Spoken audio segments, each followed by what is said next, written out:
Okay, so for lesson 5, what we're going to do is we're going to work backwards. We're going to use equations and we're going to write the, we're going to use graphs, we're going to use roots, and we're going to use zeros to write the equation of a function. So if you recall from our last lesson, we factored quadratics, or we found solutions from factored form. So if x minus 3 is a factor of equation, then x equaling 3 becomes the root of that equation. If x plus 6 is a factor, then x equals negative 6 is a root of the equation. So if 3 is the root, then x minus 3 becomes the factor. And I can find that out by taking 3 and writing it as x equals 3, bring the 3 to the other side, and there's my x minus 3. If negative 6 is a root, then I get x plus 6 as a factor. Again, if I let x equal negative 6, bring the 6 over, I have to add. That's how I get my x plus 6. So if both 3 and negative 6 are roots of the equation, then I could write the quadratic equation as x minus 3 times x plus 6. But I could also write the quadratic equation as 2 times x minus 3 times x plus 6. Or negative 5 times x minus 3 times x plus 6 equals 0. Okay? I could put really until I see the graph, until I know certain points on the graph, I could put any number I wanted in front. And a little bit later, we're going to figure out when and how do I know what number should go out in front. So for now, in each case, we're going to write the roots of the quadratic equation. A is equal to positive 1, so there is no number in front of these. We're going to use the roots to write the equation both in factored form and then in expanded form. So if my roots are at negative 7 and positive 1, x equals negative 7, I get a factor of x plus 7. If x equals 1, my factor becomes x minus 1. So then my equation would be x plus 7 times x minus 1 equals 0. And I would expand this out. So using the distributive property, x times x is x squared. X times negative 1 becomes negative x. 7 times x becomes 7x. 7 times negative 1 becomes negative 7. I have like terms in that these are both x's, so I combine them to give me x squared plus 6x minus 7 equals 0. So this we call factored form, this we call expanded form, or sometimes general form. So if I have that x equals negative 2 and x equals negative 3 for my factors, or for my roots, my factors then become x plus 2 and x plus 3 equals 0. Expanding that out, I get x squared plus 3x plus 2x plus 6 equals 0. Collect my like terms. And I get x squared plus 5x plus 6. In my last one, I have roots of 0 and 4.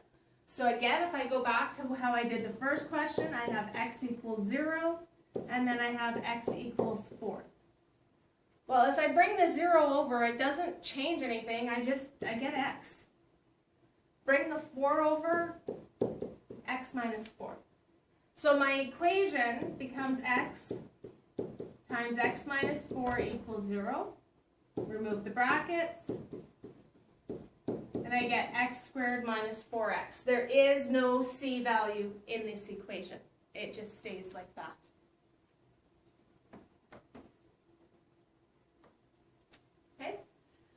Now remember, we did look at the connection between zeros and x-intercepts and roots.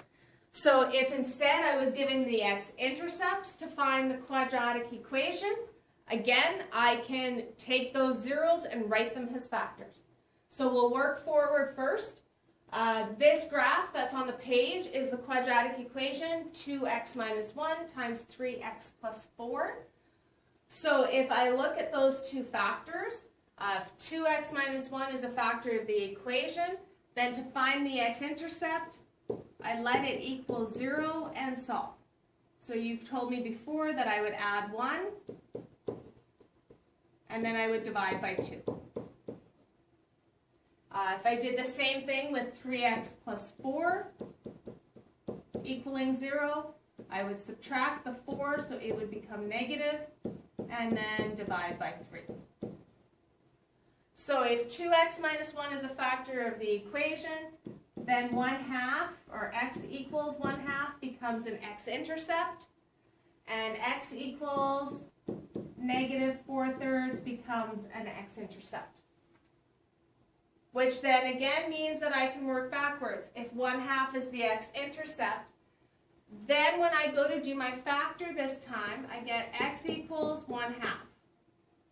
To get everything to the other side, take the 2 first, it's dividing by 2, so multiply by 2, so I get 2x equals 1, then subtract the 1. With the negative 4/3, x equals negative 4/3. Start off by multiplying by the 3, so 3x equals negative 4, and then add 4. So that's how I deal with my fractions. So if 1/2 is an x-intercept, then 2x minus 1 becomes the factor. If negative 4/3 is the intercept, then 3x plus 4 becomes the factor. If they are both x-intercepts, then the quadratic equation could be 2x minus 1 times 3x plus 4. And again, I could have values in front of this graph. I would need more information about the graph to determine those. Okay? This note here just points out the fact that we would use 2x minus 1 rather than just bringing the 1/2 over. We tend to write our factors using integers, not fractions. Okay? So in class example number 2, in order to express a quadratic equation in factored form, Michaela graphed the corresponding function and determined x-intercepts to be 3/5 and 5. So if an x-intercept is 3/5, determine what the factor would be. So my first step would be to multiply by 5 and then subtract by 3. So this becomes one of the factored forms. My other x-intercept, x equals 5, bring it over, and I get x minus 5. So if I multiply these together, I get 5x minus 3 times x minus 5 equals 0. That's the equation in factored form. And then in general form, I multiply this out. 5x times x gives me 5x squared. 5x times negative 5, negative 25x, times negative 3, negative 3x. Negative 3 times negative 5 gives me 15. Collect my like terms.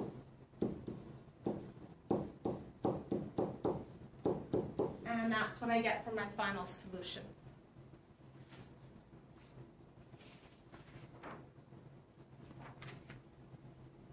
Okay? So again, this time we used the zeros, so we looked at roots, we looked at x-intercepts. So in order to express a quadratic equation in factored form, Chris determined that the zeros of the function were negative 3/4 and 2. So it says determine a possible quadratic equation in the form ax squared plus bx plus c. So if I was to do that, x is equal to negative 3/4. That's one of the zeros.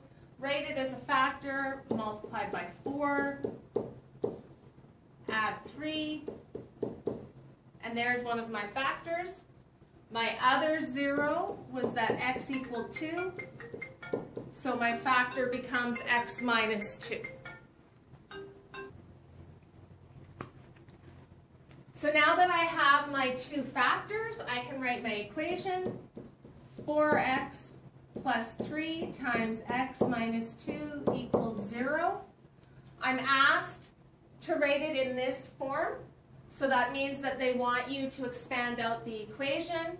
So if I expand out the equation, I get 4x squared minus 8x plus 3x minus 6, which gives me 4x squared minus 5x minus 6 equals 0.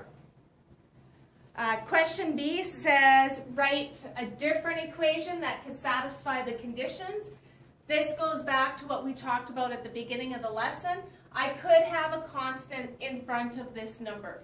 So if need be, I could write this as 3 times 4x plus 3 times x minus 2, which would then become 3 times 4x squared minus 5x minus 6. So if I multiply everything by 3, I get 12x squared minus 15x minus 18 equals 0. And you could pick any number that you wanted. You could pick 2, you could pick 4, you could even pick a negative number. So you can even pick negative 1. So what I'd like you to do is questions 1, 2, 3, and 5.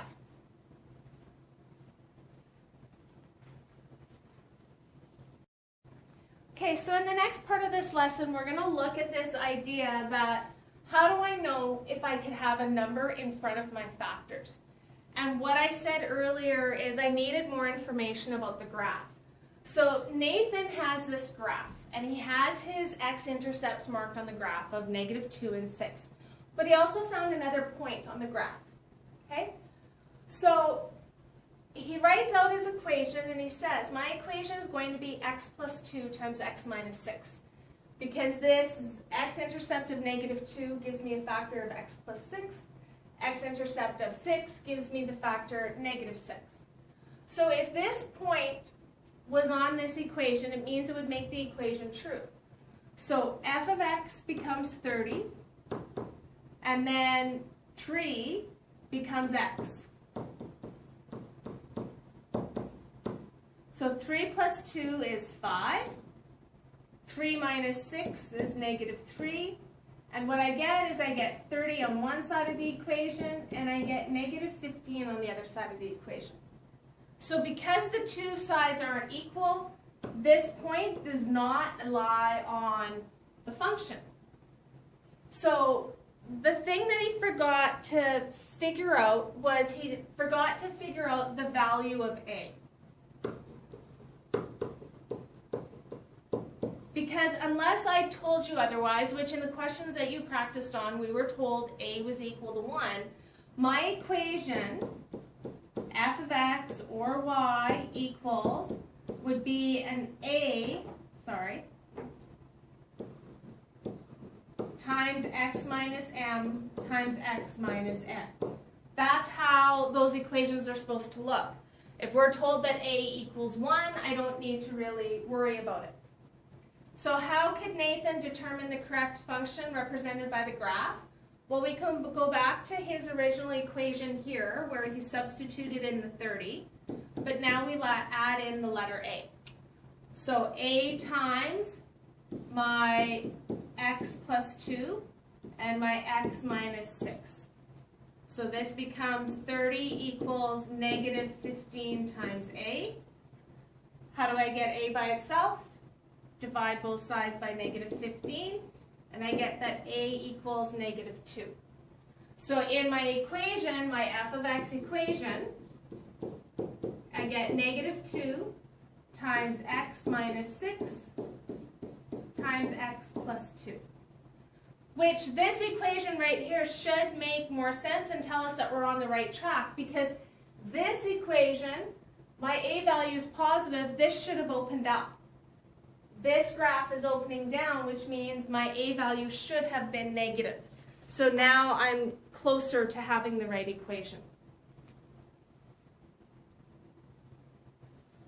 So if a quadratic function in the form of ax squared plus bx plus c has zeros of 4 and -8, if f of 1 equals -9, determine the function. So because the question's written out and says, I want you to write it in general form, and implies that it has an ax squared, an a value, then when we put this together, my zeros of 4 becomes a factor of x minus 4. My 0 of negative 8 becomes a factor of x plus 8. So I get f of x equals my a value times x minus 4 times x plus 8. And then I have a value to put into the equation. F of x, so if x is 1, so I replace all the x's on this side with 1s, f of x itself equals negative 9. So if I was to complete this, 1 minus 4 is negative 3, 1 plus 8 is 9, negative 3 times 9 becomes negative 27. Divide both sides, and what I get is negative, or not negative, I get a positive 1/3. So they want you to put it in this form. So again, f of x becomes 1/3 times x minus 4 times x plus 8. So I've just replaced my a value. Now, in order to expand it all out, multiply this together first. And I get x squared plus 8x minus 4x minus 32. 1/3 equals, or times, x squared plus 4x minus 32. And then I multiply everything by 1/3, and I'm going to get a lot of fractions, but that's okay. I get a 1/3 x squared. 1/3 times 4 becomes 4/3, and 1/3 times negative 32 becomes negative 32/3. For our last question, we're given an equation. And we can factor this equation. One of the ways that we learned how to factor the equation in the last section was using some of our methods for factoring, inspection, decomposition, sum and product charts, all of that. But we could also graph this to factor it. So if we were to grab our graphing calculator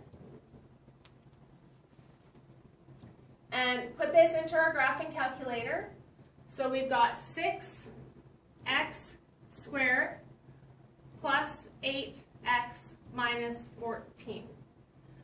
If I was to graph this, I would start off with a standard window setting, so Z standard. So I can see where my two intercepts are on my x, but I can't see my y value. So I'm going to adjust my window settings. So for my window settings, I notice I don't need to be so far on my x's, so I'm just going to go from -5 to +5. But my y value, instead of being at -10, I'm going to try -20. Now I can see my x-intercepts. So now I can graph that part. Something like that. The next piece that I want to do is I want to find what those values are. So the first value I'm going to start with is this right here. That's my y-intercept. I can find that one through my trace. Let x equal 0, and I get -14. And I'm going to need this point. That's why I want to label it. Then I want to find my zeros. So second calc 0. I want to be on the left side, so I'm going to do this one right here first. So left side is here. Then I want to move to the right side, which is above. Press enter, and I get a 0 of 1. Okay? And now I can do the other 0. So this one I have to go back. The left side this time, when I go to the left side on this equation, I have to be above because that's the left side of the 0. Then I move to below. And I get -2.3 repeating. So I don't want to leave that as a decimal. So if I quit and I press the X on my main screen, up pops up that number, and then I can have the calculator change it into a fraction. So I get negative 7/3. So now I've got my zeros. So if I have a 0 of x equals 1, that means I have a factor of x minus 1. If I have a 0 of negative 7/3, multiply by 3, and then add the 7.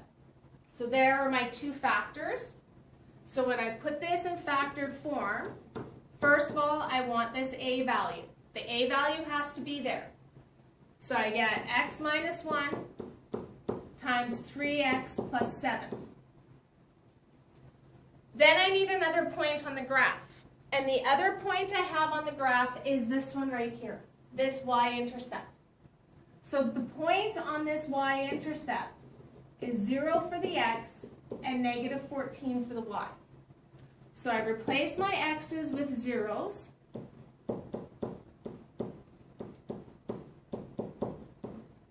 And my f of x becomes negative 14.